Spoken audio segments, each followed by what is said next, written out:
All right, so the next thing we're going to talk about. So already we covered the rate, we covered the rhythm. We're now on step number 3 of the 6-step process, and this is what you're going to do for every rhythm. Now, or every EKG. Obviously, it's taken me longer to talk about each part separately, but you're going to see how we do it, and it's pretty quick. You're just going to follow the same steps every single time with every single EKG you look at. You know, I told you my story. So I was an EMT, a paramedic. I became a paramedic educator, then a certified flight paramedic, taking care of some of the most critical patients full time on a helicopter. Then went to medical school.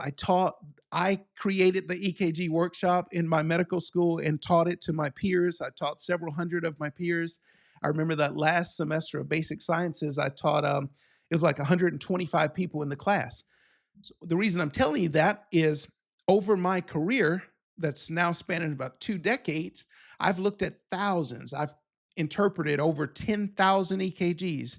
Well, when I first got into this, you remember how I told you the story about when I went to paramedic school, I was the number 1 student.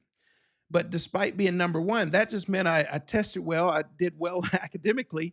But even though I had a degree, I was educated as a biologist, was now licensed as a paramedic, had all these certifications, but I was terrified. When I would actually go on calls, I remember just being terrified because I had information, but I didn't have understanding at the time. And remember, I said there's a big difference there. But I decided I needed to change this because I wasn't going to make it going through a career being terrified every time the tones would drop. I remember being at Station 10, um, Columbus, Georgia at the time. I'm in Illinois now, but back when I was in Georgia years ago, Station 10, I'm riding on a Medic 16 as the paramedic in charge of the ambulance, and I would hear beep, beep, beep, the buzzer would go off. And I remember the day like it was yesterday. I had been a paramedic just a few months, and I hear a call for Engine 10, Medic 16, respond to, and then they went on and told us an address and all of that, and they said for a infant unresponsive, not breathing. And I remember what that felt like to get in the passenger seat of that ambulance. And, I'm supposed to be helping my partner navigate and we're clearing intersections and all of that. But I remember how I felt inside of, am I going to know what I'm doing? Do I know enough? I remember what that felt like. Some of you probably felt that way.